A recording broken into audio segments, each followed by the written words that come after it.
আসসালামু আলাইকুম। Hey guys, আসসালামু আলাইকুম। সবাই কেমন আছো? আমরা ভালো আছি। এটা একটা ব্লগ করেছিলাম রমজান মাসের শেষের দিকে। তো ব্লগটা আপলোড করা হয়নি, যেহেতু আমি নতুন একটা চ্যানেল ইউজ করতেছি, ওটা ভাইরাল চ্যানেল। তো এটা আমি একটা চ্যানেল খুলেছিলাম, কিন্তু এখানেও দেখি রেসপন্স খারাপ না, সেজন্য মাঝে মাঝে এখানে আমি ভিডিও আপলোড করি। তো এই প্রথম আমি একটি ব্লগ ভিডিও আপলোড করব। আমি যমুনা ফিউচার পার্কে ঘুরতে গিয়েছিলাম, আমি, আমার হাজব্যান্ড, আমার ছেলে। তো তোমরা যদি আমাকে ভালোবাসা দাও, তাহলে আমি এখানেও চেষ্টা করব ভিডিও দেওয়ার, যেহেতু ওখানে আমার 7,500 সাবস্ক্রাইব আছে। তো ওই জায়গায় আমি বেশি ফোকাস করি। কিন্তু তোমরা যদি আমাকে লাইক করো, আমার ভিডিও এখানে দেখতে, লং ভিডিও দেখো, তাহলে আমি এখানে শর্টসের পাশাপাশি লং ভিডিও আপলোড করব। তো দেখো, এখানে আমার ছেলে আমাদেরকে ভিডিও করে দিচ্ছে। তো গাইজ, তোমরা দেখতেই পাচ্ছ আমরা যমুনা ফিউচার পার্কে ঘুরতেছি এবং এনজয় করতেছি। তখন আমরা রমজান মাসে, মনে হয় 20 রমজানের দিকে গিয়েছিলাম। তো আমরা ওখানে আমাদের ইফতারি করে নিয়েছি। ইফতারের ভিডিও লাস্টে কি খেয়েছি দেওয়া থাকবে। তো এখানে আমার ছেলে আবার রাকিব হোসেন ইউটিউবার, ওর অনেক ভক্ত।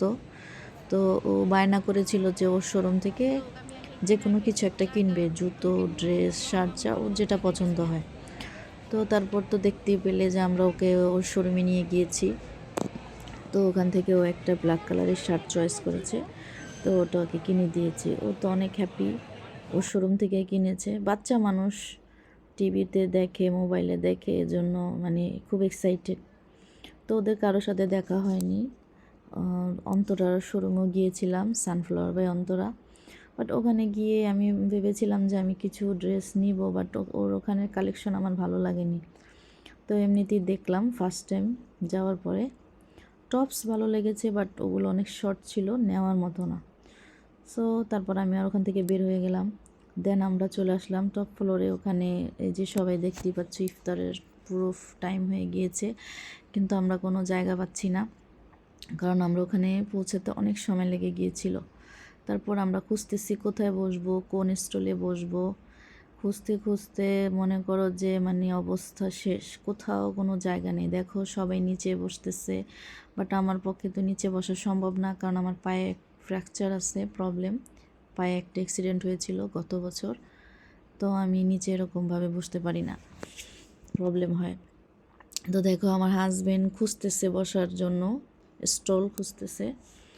তো আমিও সে ফাঁকে কী করব, আমিও একটু মডেলিং করে নিচ্ছি, পিক তুলতেছি। তারপর দেখো কিভাবে মডেলিং করি, মডেলিং করতে করতে বাঁকা হয়ে গেছে ক্যামেরা। যাই হোক, বাট মডেলিংটা সুন্দর হয়েছে আই থিঙ্ক, কিন্তু ক্যামেরাটা উল্টো হয়ে গিয়েছে। ভুলে গিয়েছিলাম যে অ্যাঙ্গেলটা আমার চেঞ্জ করা লাগতো, যেহেতু এটা লং ভিডিও, আমি শর্টস স্টাইলে চলে গিয়েছি। যাই হোক,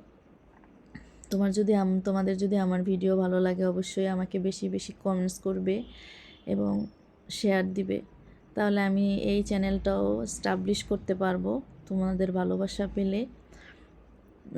যেহেতু এটা আমার রেসিপি অ্যান্ড ব্লগ চ্যানেল, আমি এখানে রান্না বান্না, তারপর আমার লাইফস্টাইল, ঘোরাফেরা সব কিছুই আপলোড করব।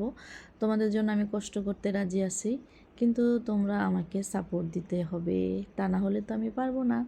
তো দেখো আমরা ইফতারিতে কি নিয়েছি, আমি যেটা খেতে চেয়েছিলাম ওটা পাই নাই, অনেক লেট হয়ে গিয়েছিল। তারপরও যা পেয়েছি আলহামদুলিল্লাহ। এখানে আমরা দুইটা প্যাকেজ নিয়ে নিয়েছি, তরমুজের জুস। তারপর আমার ছেলে লাচ্ছি, ও ইফতার আগেই খেয়ে নিচ্ছে, মানে ওর এত পিপাসা লাগতেছিল, ও ওদিন রোজা রাখেনি। তো সাথে আমরা চিকেন ফ্রাইড রাইস নিয়ে নিয়েছি, এই তো। তারপর একটি জুতোর স্টলে গেলাম, যাওয়ার পর দেখতে পাচ্ছি খুব সুন্দর সুন্দর জুতা, কিন্তু গাইজ আমি এত হিল জুতা পরতে পারি না, এমনিতে আমার পায়ে প্রবলেম, তারপর আবার যদি আমি হিল পরে আরও সমস্যা করবে, সেজন্য দেখি বের হয়ে গেলাম। সো গাইজ, ভিডিওটি ভালো লাগলে লাইক, কমেন্ট, শেয়ার করবে। ধন্যবাদ।